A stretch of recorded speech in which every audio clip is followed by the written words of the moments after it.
Top of the morning to you laddies. My name is Zach Ronaldo, better known as Zach the Bold online.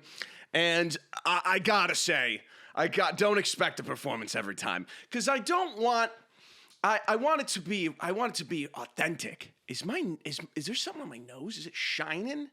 I've been polishing my face lately with surfboard wax, trying to conceal my natural youth. And I may seem shinier because of it. Later on, you see me in plastic wrap. All my face is stretched out behind me. Welcome to BoldTakes and Brad Decisions. My name is Zach Ronaldo. I'm the host of this here show, where we talk about nothing other than Dungeons and Dragons. And it's been a week. Welcome back. My gosh. What did I even have on the agenda today? Who knows? Oh, I guess update from both my Instagram story and last week's episode is that my camera, I don't know. I'm not sending it in for repairs anymore, thank God. So we're back on track. I put in a V60 UHS-2 SD card, and for some reason it is working. So whatever happened, it is only working with one type of SD card, or it is not working with one type of SD card, but now we're good. I can do slow-mo again, and it does 4K functionality and everything. It's an even better SD card than I had before. Guys, you can let go of your chairs. You can stop gripping the steering wheel so hard. It is a relief, I'm sure. I know. A little, all is quiet on the dungeon front, to say the least. More uneventful nothings, but I guess I can say that on my end. For when it comes to little old me, I have Dan Ayub on speed dial, the Dungeons and Dragons official Instagram account, commented on one of my videos. I don't know if that's happened before. So if it is not the first time it's happened before, this is the first time I've noticed it. Change is on the horizon, folks. Keep an eye out, all right? Thank God I'm recording. Every episode, I obsessively check. Zach, you have ADHD, you have OCD. I'm a perfectionist, all right? I want to make sure that I'm recording. So I got the Warhammer dice in front of me. I'm going to be playing Wrath and Glory, the Warhammer 40K TTRPG, starting tomorrow, because I'm back on my Warhammer stuff. Praise the Emperor. Got heretics on my rogue trader vessel. Purge the heretics. Yeah. We're back to that. I've abandoned Kenshi fully, back on my Warhammer grind, and expected, honestly, probably some references and some videos here in the future. Have I made them yet? Nope. It's been a lot more of... Yesterday, I dropped the video of the AI funny My Friend Ale thing, which was rewritten, shot, reshot, edited, re-edited 4 different times. It started off incredibly preachy, which I don't want to do. Get these dice away from me. I'm going to be clicking, clacking them all episode. Started out, was pretty preachy, right? There's a difference between, making a video with a message, the sugar to get the medicine down, instead of me saying things. And I was like, this is going to be a 7-part series, and it's going to be great. No matter what happens 60 months going on, it is the peril of the plight of shooting, editing a script, thinking it's perfect, putting it together, being like, wow, there's no joke. There's nothing entertaining. It is me talking. I'm playing G.I. Joe figures with myself, and I'm just, making a meme for old man yells at clouds. High camera today. The camera's high. I added a light behind me. Does that look nice? Look at Golem back there. He looks menacing. As for the main meat, let me check before we get over there. I guess we'll get to that in a second, but put off a little bit of the long form. A lot more coming out the end of the month. I'm working on episode 3 of the series I have yet to name, which I will. It'll be an utmost priority. Tomorrow I'm putting together Wrath and Glory Warhammer game. But yeah, it's so weird being in this position, right? Because, I think about our soldiers on the front, our HVAC guys, brick and mortar, construction, foremen, and they do the same thing every day. Put up a 2x4, lay some concrete, fix an air conditioner. And for me, I'm struggling with the ideas phase as always. So even though I'm working plenty hours a week, it's just writes, rewrites, reshoots.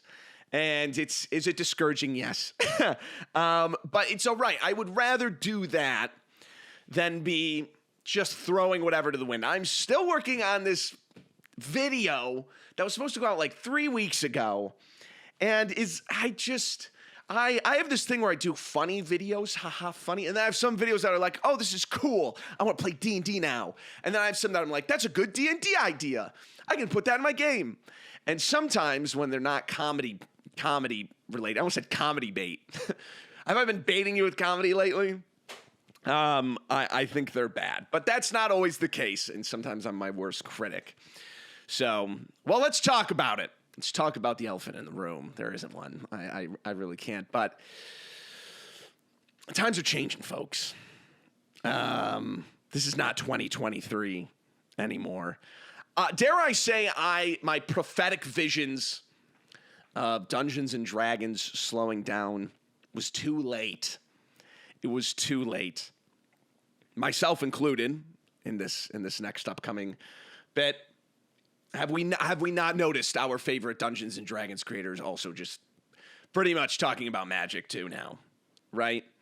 We're the kid that has like the stormy castle, or we have the big bright castle, and both are storms. It's that edit of it. We're looking at the wall, and we're in the train, and we're both looking at the wall. There's nothing good to look at. We can look at magic, and we can make magic content, and we can talk about that. Or we look over to the left and we scrape the barrel, saying Wizards is cooked. We are in an in-between. We are choked for ideas and content. The shift has begun. We have lost the momentum. We have lost territory on the front. And who knows, maybe I'm jaded. Maybe I'm too old to this game. People are just joining in Dungeons and Dragons now. Zach, this scratches my itch. I want to play D&D. Don't get me wrong, I do. I'm playing a TTRPG tomorrow that I've been setting up for. Dr. Pepper Zero Sugar Break. But have we not felt it, folks? If you're a Magic player and a D&D player, you know that the feeling of Dungeons and Dragons. What game? But I yearn that hopefully something will come up soon. Campaign 4 for Critical Role's coming up. More Dimension 20 shows. How exciting. And on top of that, Lorwyn, the Lorwyn book in November is going to be. But until then, what do we have? What do we have? Think of the days of 2023. Fall. 2023. Bum, bum, bum, bum, bum. You'd wake up, oh, another day to be alive, joy! You'd Shawn Michaels kick up. You'd levitate out of your bed. Saloon would be carrying you up. Ideas of Baldur's Gate and Honor Among Thieves. Everything around is great. You have 40 games of Dungeons & Dragons lined up today, just today. This is the world of 2023. New books, new systems, new events on the horizon. We have to stop the mind flares. We must. It was a new front. You'd go around every day. What's the news? You'd walk into your little local LGS and people from Paramount are there and they're handing out swag bags to the DMs. Oh, thank you. Dungeons and Dragons was at its pinnacle. I remember the war parades. Matt Mercer would be on a tank going through the streets of LA. People would be throwing dice instead of rose petals onto him. Brennan Lee Mulligan was there on his Titan. Glory. Those were the days. What is the news, friends? There is no bad news, only Dungeons and Dragons. And now, God, I'm sorry, the heat is on. I'm going to start sweating a little bit. Yeah. It's different. Now it's different. You wake up and you look at your phone and you shouldn't, right? You've been telling yourself for weeks, maybe even years, I gotta get my screen time lower. It's not nice, I doom scroll. You wake up, your incandescent light turns on. Good morning. Subject 2414. This is 45 years in the future. We're in 2025. 2023 hasn't even been, it's barely a memory.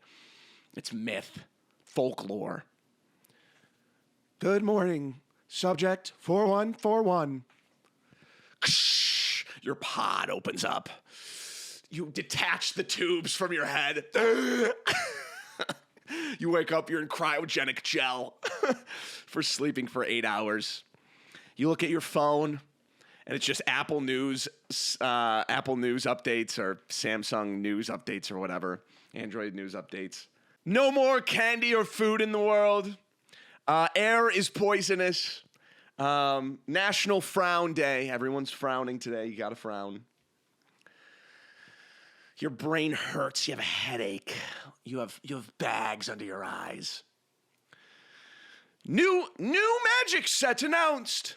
The screen turns on. Dun, dun, dun, dun, dun, dun. The propaganda comes up. Magic propaganda. The magic banner comes up. New set from The Sims. It's 300 cards of The Sims featuring Guy. Featuring the new legendary creature Guy. It's a zero-cost creature with hexproof indestructible. And you can tap him at instant speed, and he has haste, and you win the game instantly. You have exciting new from the new Sims universes beyond. It's you get up and you say and you have to, in order to turn off the ad, you have to stand up from your pod and say, "Glory be to magic." And you look out your window. You go outside. It's snowing in Los Angeles. People are huddled over oil drums. Someone's cooking a squirrel on a stick. Go for Everett. Any news, friends? Any news on the Dungeons and Dragons front? How dare you, old man, talk about something so obscene, unheard of. Guards, she's talking about Dungeons and Dragons in this day and age. I'm in the corner. Stop! I use my psyker powers and I blow the guards back through the walls. Come with me to the rebellion. No, I will not. The last D&D rebellion I joined was just making fun of wizards. No one talks about D&D in a good light anymore. This is where we're at, folks. The year is 2025. Nothing but bad news or no news. But there's a glint. I feel it. I say, my third eye's open. In 2023, you'd go to bed and you'd look out and you'd see the stars and you'd see the Aurora Borealis. Half-Life 3 reference. Little did you know that was an omen. That wasn't the Aurora Borealis. That was the warp. That was the warp, an omen of what is coming. And here we are. Chaos descends upon our hobby, folks. Raise your pitchforks. Don't let the flame die out. Go to your local LGS, play the books. There's no new books. There are none. What am I supposed to play? Play Strahd. I have 7 times. I've made Strahd a woman. I made Strahd gay. I've made him a freaking Gooner Knoll. That was on Zach's thumbnail. No, it wasn't, folks. This is the state of Dungeons and Dragons, and I was too late. I could have saved it. I should have made the video in 2023. When Astarion was on everyone's Instagram profile, everyone's cosplaying Shadowheart and Astarion. And I should have known. But the door, it wasn't open yet. No, I couldn't see them through the warp. The visions.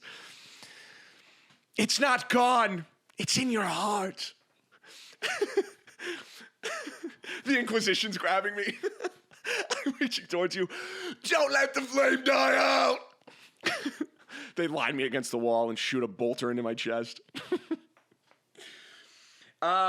Listen, it's grim out there in the D&D world because there are no updates. We were supposed to have a book, and it was and it was manufactured wrong, and there's tariffs. It costs $1 million to do anything. Don't let that flame die out. Remember the reasons you play Dungeons and Dragons, and don't let the flame die out because you haven't been playing it. Maybe you're a player and you missed it. Maybe you don't miss it. But the reason is because so what if D&D's not in the theaters? So what if a new book isn't coming out every 3 months? And the new rules are good enough that no one can complain about them, but not amazing enough for people to be like, this is the golden age of D&D. People will look back at 2023 and they will say it's the golden age. Little did I know, it was just the beginning. Now I have D&D commenting on my Instagram profile. Dungeons and Dragons is gone, it's done. Yeah? Well, they're commenting on my profile, on my videos. Don't let the flame die out. That's what I'm trying to say, folks, if I haven't said it before. Listen, I know that we are going to have to wait until November to get Lorwyn. But these books, the movies, the actual plays, changes are on the horizon. And we may be in the dark age of technology. I was saying that I'd make 1 or 2 Warhammer references. How about the whole show is? And I'm sure a lot of you would prefer that to Magic content. Same here. That's actually why I got back into it. I was spending too much time looking at Magic cards. I want to learn about the Imperium of Man, all right? Listen, it's bleak as compared to 2023. And of course, as a man who makes Dungeons and Dragons content, it affects me directly, okay? But it's not gone. And we got to still be here for it. Don't forget about the magic of what that is. The magic of Dungeons and Dragons. But I get it. I understand what you're going through. I'm going through it myself. You know, I've been playing a lot of Magic. All your favorite content creators are doing one of 2 things. And don't listen to them. Play Dungeons and Dragons. Play different TTRPGs. Play Pirate Borg. Someone said I was getting paid to show these off in the background. I'm not. But that's a good idea. I should do what the Chicago Cubs are doing, or whatever that Chicago baseball team is. I should do what they're doing, and I need to buy out real estate space in the background of my podcast, or else they won't even have anything. Soon you'll see PepsiCo ads. Let's just say BlackRock right there.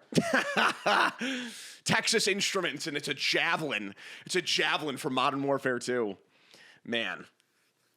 Listen, I understand that we are not in we are in a slump. We are in a Dungeons and Dragons slump compared to where we were. Stranger Things isn't making shows anymore. Millie Bobby Brown is 75. You know, and that's okay. But we gotta stick to our guns and play the game. All right? Please, God, please. But I and we've talked about it before, but I want to say, you know, we are in that spot. We are in the area of, you know, it's not as exciting right now. And I'm getting a call. But hope is on the horizon. All right? I've taken a look at the new starter set box, and it looks, for the price that it was to get the starter set for 2014 5th edition, it comes with it's way better. Honestly, it's way better. I don't think I can show it yet, but it doesn't matter. I can show it on the 9th. All right, whatever. It is affected. And maybe I'm wrong. I'm jaded. I've played D&D for 12 years. For some people, this might be their golden age. Only if they knew what we had in the days of Baldur's Gate and Honor Among Thieves. I think Wizards is resetting. I think they're resetting internally, and they need a second to catch up. And when they saw the state of the books for Eberron, they had to make a tough call. Do I think they made the right one? No, I think they should have posted it at least online. But I get it in some capacity. But we have to realize, you know, this is a good time to see what else is out there. Go play your Morkborgs. Go play your Pathfinders. Go play what you can. But I was too late, and I'm sorry. And that's the rant. That's what I have to rant about this week, because who knows? What am I supposed to say? So listen, I get it. If you're a little bit exhausted by everyone going to Magic, everyone leaving. Feels like people aren't talking about Dungeons and Dragons anymore. It's still there. And remember, play your games. That's the magic of D&D. You can play your own games. But that's it. I don't have anything else really to talk about. Let's get into questions. Hey there, big fan of the pod. I'm a new DM, just finished running an online semi-homebrewed continuation to my previous Dragon of Icefire P campaign. It's a group of 5, and they're just as new as I am, with this being our second campaign together. Why did I say it like that? With this being our second campaign together. Wow, that was good. We've had our ups and downs, and one problem I just keep running into is our players. He's a bit silly and brain-rotted, so he often makes a lot of jokes, brain-rot references during the sessions, both in character and out of character. He's also very enthusiastic about playing D&D, but doesn't really look up to the rules or consider the consequences, which has led him to being down constantly and getting upset because of it. I've had multiple talks with him, mainly due to him making jokes, brain-rot references when I'm trying to establish a serious tone, such as PC dying or final boss battle. He always promises he'll do better and try to be more serious, but after a period of good behavior, he just slides back to his old self. During the very last session, he died to kill the final boss. He died to kill the final boss. So he died killing the final boss. And in the aftermath, the other players started to talk in character about how they felt and where they would go from there as a way to wrap up their characters. However, in the middle of this, he interrupted to ask if his PC could shit talk the final boss, and hell, oh, he did die. It was a demon, and it really frustrated me. Have you ever had to deal with this kind of player before? He's a friend of mine. He does genuinely care for D&D. I just don't think he can lock in and take it seriously. Am I being too harsh? I don't. This is performative comedy, right? This is, all comedy in some ways, performative. But it seems like, like the brain rot, 6, 7, funny, 21. Listen, it's an effort to try too hard without adding anything. I barely even think that this is a case of they're being too scared of being vulnerable. I think they're just trying too hard. And I guess my advice would be to this guy, as opposed to this DM that wrote in, would just be like, hey, I think you're trying a little bit too hard. Think of the Key and Peele skit when he says, like, with my nuts on their chin. It's performative. They might not even have anything. Oh my gosh. It bothers me so much when it's just like, there's no genuine joke to be made, right? So we have to resort ourselves to funny number, funny thing everyone says. And this is where you get your fireballs, your horny bards, whatever. These are tropes that you can rely on. And I think we have to think about this too, outside of the comedy world. These are hack jokes, right? In any other capacity, right? It wouldn't give any reaction, but because people are, trying to be nice and, he's at your table and maybe, you can make, I don't want to interrupt him saying anything about him being a demon in hell, but he just got fired from his job, and I was at the Shell station and I saw him at the Shell. He was begging for a job at the Shell, and maybe I can laugh about his horny bar joke for the 40th time. Maybe that's okay because we're friends. I love seeing different people's interactions with their friends because mine are brutal. You make a dumb joke, no one's going to laugh, and they're going to call you out on it. And that's okay if you don't have that, right? Some people in my friend group would never be friends with us because they're brutal and mean and honest. Not to say all brutal honesty is appreciated and great. There's a time and place. But listen, comedy evolves and grows, and the originality of it and changing expectations. This is performative, and it's safe performative comedy, and it's listen to your friend, all right? When jokes will come up naturally. You don't have to make a joke about everything. You might as well be going, everyone look at me. You might as well have just like those old photography limelights that you could explode and that would be the flash.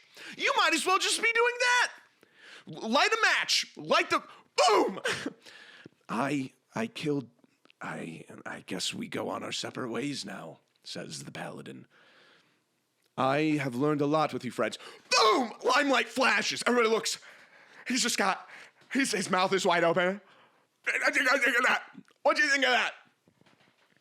And it probably exhausts this person because they're always on. They always got to be on. Well, I'm known as the funny guy in the group. I have to be funny. Oh, stop.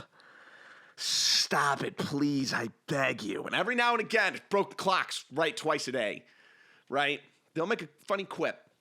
But 6'7", you know, what other, 21? Oh, funny number, 6'9". Oh, it's performative. It's not funny. You're a hack. Someone listening to this podcast right now sweating. No. Well, it is funny. Well, it is funny, actually. Meanwhile, I'm there. 2025. I've had my 4th squirrel of the day over the oil drum. I'm in an Inquisition. Inquisition. I'm being tortured by the Inquisition. They're sending me messages into my brain. My psychic shield is down. I'm sitting at a table with 40 other performative comedians. And they just go in a line. Horny Bart, sex with dragon. I'm back in 2020 when that was every joke on TikTok. But it was funny then. I ripped my shirt off. The chest burster from Alien comes out. It's me. It's my soul trying to escape. You talk to him. What can you do? What can you do? You talk to this person. Hey, man, listen, that's what you do. You go, hey, man. This is what you do when you see a friend like that. You're going to be, hey, I really need you to step it up. Everyone else is getting really bored and your jokes aren't doing it. They'll be like, what do you mean? Listen, you're usually really on it. You're usually on, dude. Like, when you're on, you're on. Dude, when you did 6'7" earlier, dude, you were on. Oh, I guess I was. But that's done. Dude. Like, you're going to have to really start trying harder. Okay, I will. And they go home and they pace back and forth and they have a notepad. And they start the next session. All right, guys, before we start, does anybody want to talk about their downtime? And they just go on a huge tirade, trying everything that they can. You're watching them do a tight 7. Anyone have any downtime that they can do? The lights go down, spotlight goes up. There's a stage inside of your gamer room. He's got it. He's got his mic in his hand. You're like, come on. He does a joke. He goes, my character had sex with a dragon. Crickets.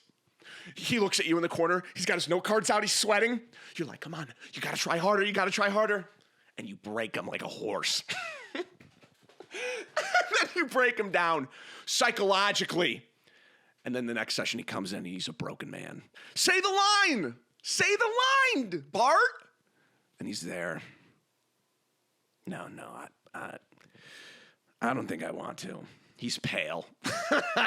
He's pale, hasn't slept since last session. I'm not like that anymore, guys. I'm really not. And then you're there. Dun, dun, dun, dun, dun, dun, dun, dun. You're smoking a cigarette. Thank you, Zach. Thanks for the advice. Dun, dun, dun, dun, dun. Now I can be the funny one at the table. Now I can be the funny one. There you go. There's your advice. I hope you're a new DM, and that's the first DM advice you've ever had. Hi, Mr. Cheese. Love the content you're putting out. Your videos are detrimental to my DMing journey. Wait, what? Your videos are detrimental? Define. Am I stupid? Detrimental. Am I stupid? Tending to cause harm. Either that's really funny or you mistyped. That's really funny. As running the game is. Journey as running the game is.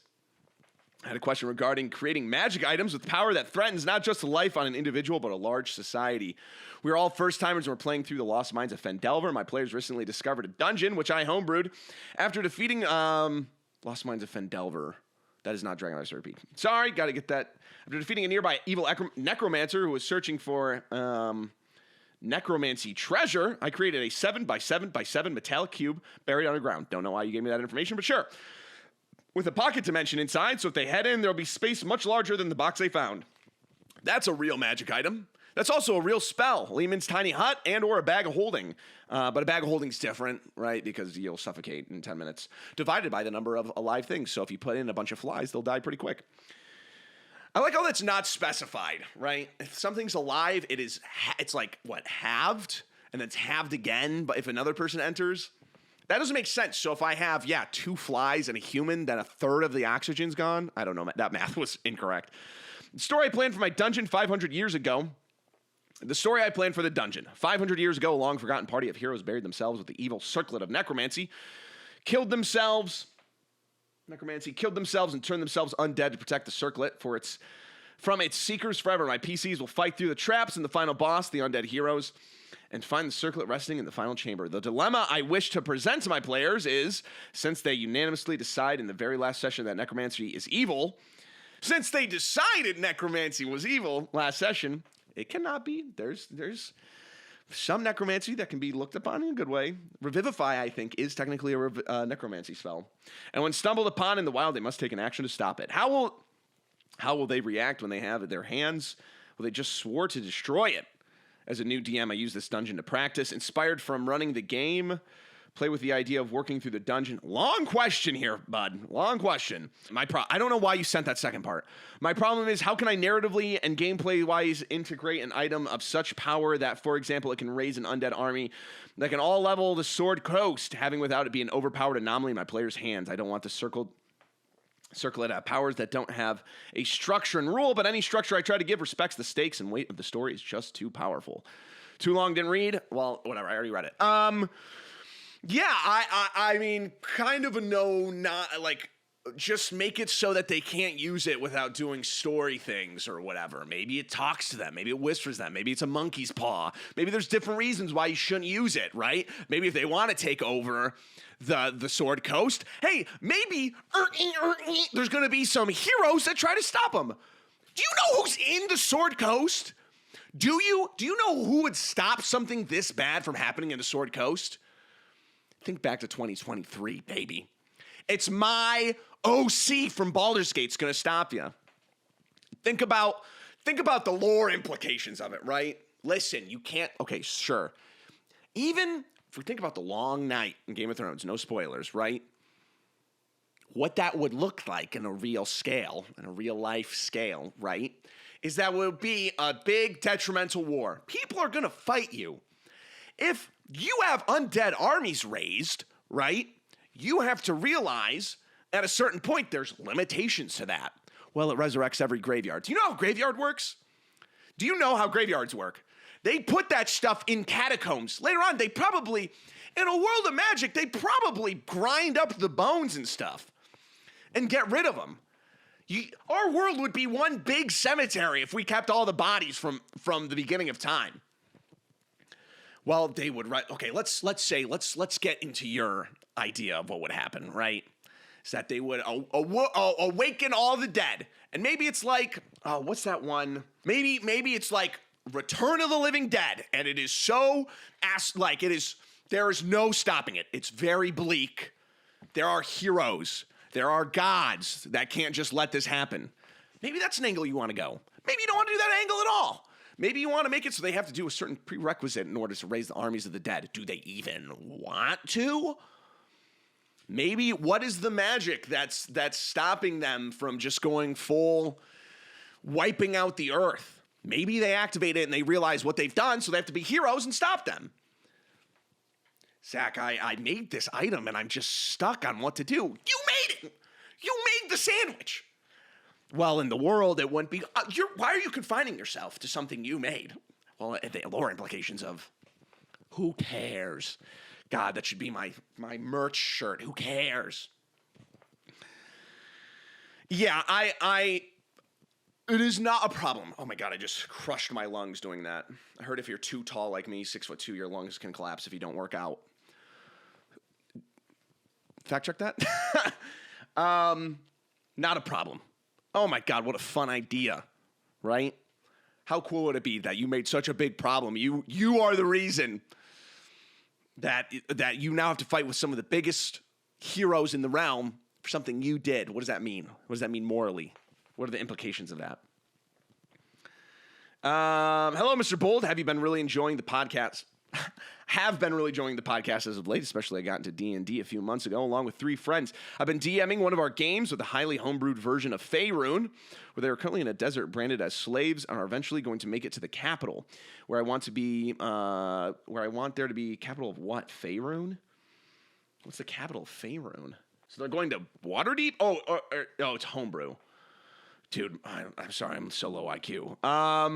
Where I want there to be multiple layers of intrigue and mystery in the government and shady organizations. I remember you said you ran a Nor Mistborn-esque campaign in the way that there's always another secret, which is why I want to go for. My question is, how do you write something like this for a TTRPG? One issue I don't have for an account are the players being unhinged psychopaths one minute and then perfectly logical human beings the next. That's kind of the last thing's kind of just a D&D thing. People will kind of just go back and forth. It's a game, you know. It's a simulator. Some people will have some weird things. This is why I never allow torture interrogation in my D&D games. Throwback to what, episode 1 I said that? Because people can be weird. They can be weird. It's like a masquerade ball. As to your first question, yeah, I added a lot of different elements, right? I had a material that stopped magic. What does that mean? How does it come from? Where does it come from? The whole thing was a mystery, right? I had eyeballs on the wall would pop up at certain locations. I had the villain use a certain kind of magic that was never seen before in the world. I've had certain repeating patterns. The mystery around an intrigue is based on the fact that your players are playing through a first-person view, which is instantly the easiest way to go about this, right?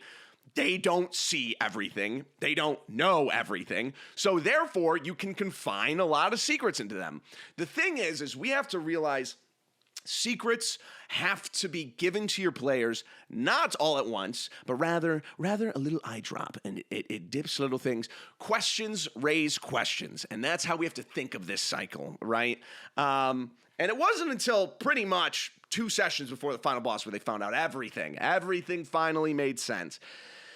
And when you look at something like that, you have to realize, too, you can borrow from Mistborn how they did the secrets, how they revealed these things. Maybe watch an episode of BBC Sherlock Holmes. Maybe you got to watch Sherlock Holmes, the Guy Ritchie film. Is that Guy Ritchie? There's ways to go about integrating mystery into your entire game, and it works really well in Dungeons & Dragons, because even though you're not fully running the narrative, your players have a lot of narrative stake that they can make decisions on. Their limited viewpoint is what's keeping you from showing them everything else in the world. So yeah, raise a lot of questions. Have mysterious objects, mysterious things, right? This is like the look up how to make a mystery novel. I feel like this is very basic, run-of-the-mill questions on how to write a mystery, right? Make things mysterious. Give things that don't have answers. Maybe a tragedy happened. How did it happen? I don't know. There's clues. Run it that way. Politics and intrigue and all of that can just be looked at like a mystery novel, but instead it's, shared information, lies, rumors, gossip. Have an idea of what those truths are. And then from there, what I did, especially with my first mystery that I ran, was that I made what happened in real time, and then I made the clues based off of what happened. There is skin under the person's nails. They clearly fought back. They may have a certain logo on their clothes from a very particular tailor that only makes it for 1 or 2 customers, things like that. I think that it's just, if you're looking for political drama and intrigue, it's right next to mystery. Just look at that. I'm running out of time. I'm so sorry. We'll have time for one more question. We're going to get into super chats. Recently, I've entered the off-season of the on-off D&D campaign with some friends, considered the idea of world-building a homebrew setting. Initially, I was really excited. I made a rough map outline, wrote down lots of ideas in the journal, etc. However, as more and more inspirations come to me, I never really feel like my ideas are truly 100% original. I find myself borrowing bits and pieces of cool books, movies, games, songs, other old campaign settings, and I'm using them to seed as pieces in my world. Then, as more things build in my ideas journal, I feel increasingly guilty because deep down I know my idea originated from someone else's. Granted, none of my friends or people who would ever see this setting would ever know, but still. Questions: am I overreacting? How would you, as a content creator and a DM, find ways to stay original in your games and ideas? Not to get philosophical, but how do you define originality in today's gaming and storytelling era? Great question. All right. You're not overreacting. Boom. Done. Easy. You're not overreacting. I mean, look at Quentin Tarantino. Look at any modern age film, Quentin Tarantino's film. Look at Kill Bill. All of those elements were taken from other films. This is how we have evolved structurally as a society, is we build off other ideas. You're walking on sidewalks you did not build. You're in buildings you did not build. You're in a plane you did not build. You're flying through the air using 70 systems you did not build. You walking down the street can be considered unoriginal. This is not how we think of anything other than, right, literature, media, and of course it has to be a little bit different, right? Walking on the sidewalk is different than writing an epic for your friends to play, a full-length campaign. But we have to realize, right, no matter what we do is built on the shoulders of those who've come before us. And it's easy or hard to say that in this day and age, to not recognize these things because we're very disconnected from all of that. We used to be a proper country with castles and walls and heritage and lineage and nobles and hierarchs. And now, things are a little bit more balanced. You buy a laptop and you spend X amount of money. Well, you didn't pay for the research going into that. You didn't pay for the mines that, they had the mining equipment to get all of that out. You can build, especially something as low stakes as your campaign, off of other elements that people have made. Even if we go back to the first stories ever told, they were built off of the shoulders of real world experience, right? Would that be considered unoriginal? There's a moment, there's at some points where every song, right, could be created because there's only so many notes and octaves. And I'm not a music theorist, right? Music theorists, get in the comments and tell everyone how I'm right. And especially if we look at, you asked me about this as a content creator, and if we especially look at this at in a comedy standpoint, sorry to say, if you do research on some of your favorite comedian, especially sketch comedians, you're going to realize that a lot of their videos are stolen. Their concepts are stolen. There's similarities between them. Key and Peele, Whitest Kids You Know, going back all the way to Mitchell and Webb, Mr. Show. Before then, who are those guys like Monty Python? Oh my God, I'm going to get so much shit for that. But listen, this, and especially in comedy, right? The Simpsons did it, is such a trope that people use when talking about comedians or, someone making something, is that we, as comedians, me, mega comedians, Tom Segura, me, Shane Gillis, all comedians under the same threshold. But a comedy as its source, right, are based off of experiences. People have experiences. That's the reason people find it funny, is because a lot of things relatable. And now we're in the age of TikTok, the dark age of comedy, and everyone has made 1,000 jokes about everything, right? And being a hack is as easy as ever. You are inspired. You build upon these things. And that's nothing to frown about. That's nothing to look back on and be, if you're stealing word from word, right?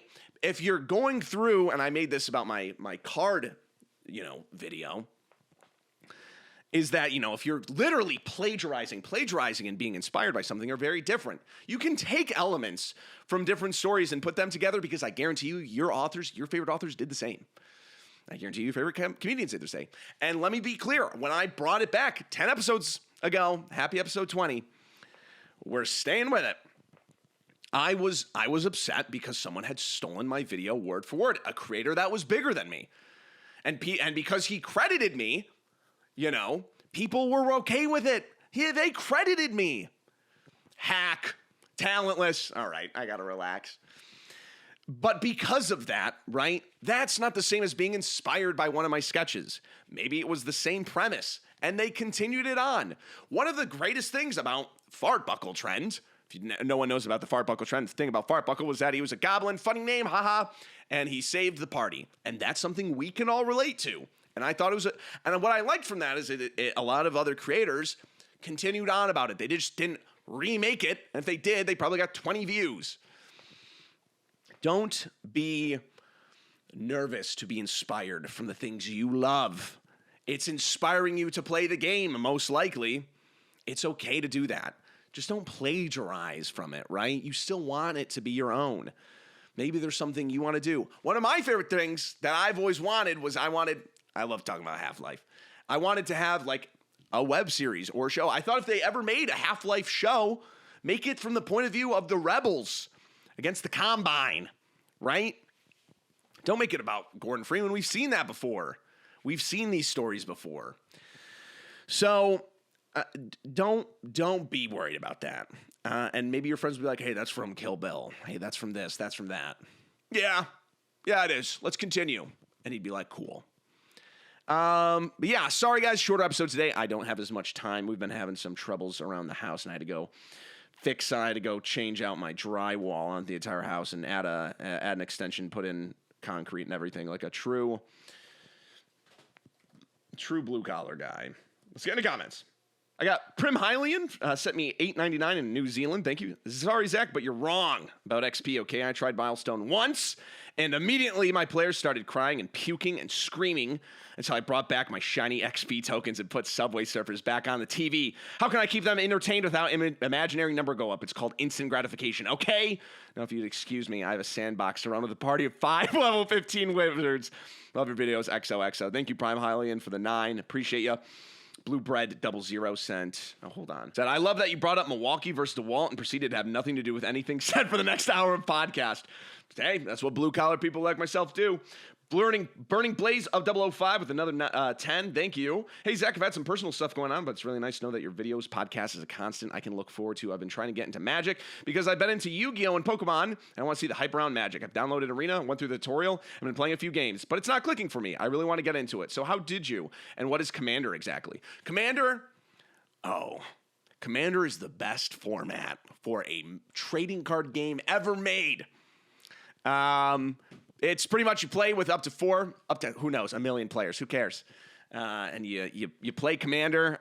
You get 100 cards, single cards, all different, and make something that you like. Please do not make something that is super overpowered. A power creep will be in every pot. All right. Magic is great. Why should you get into it?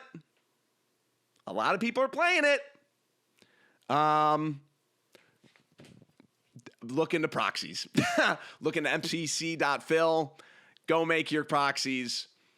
It's much better that way. I'm not even kidding. Hello, Mr. Bold. Big Canadian Goose 2638 sent $5 Canadian. Hello, Mr. Bold. Bringing all the podcasts for the first time. I'm next up in my friend's group to DM, and I have no idea. I think it's cool where the big bad is sort of a puppeteer that takes the player's soul and sticks them into wooden dummies and then controls their bodies, which they'll eventually have to fight as those dummies. Do you think it'd be too complicated? Or do you have any suggestions for make this less clunky? I also want to say we're not just boulders, we're rocks. We're rocks. What I would say is be careful making it so that their stat blocks are the same as their own stat blocks. The actual easiest fight for me, spoilers, never mind, I'm not going to say that. What I would say, though, is NPC stat blocks are different than actual monster stat blocks, because they're a little too glass cannon-y for what usually they're made for. So they're high damage, lower. Well, my barbarian in general, right? Be careful about that. You might want to look into what more NPC health and stuff, depending on the level that they're at, to justify the change. Medroute with another 30 shekels. Thank you. Appreciate you. Papillon7210, one of the biggest supporters of the channel, as well as a few others, sent me 10. Zach, they told me if you don't lock in tomorrow, they're going to make the orbital strikes at Poughkeepsie Station look like someone throwing pennies off the top of the Empire State Building. Thank you, Papillon. I appreciate that. Oh, I'm almost out of battery, so I got to go.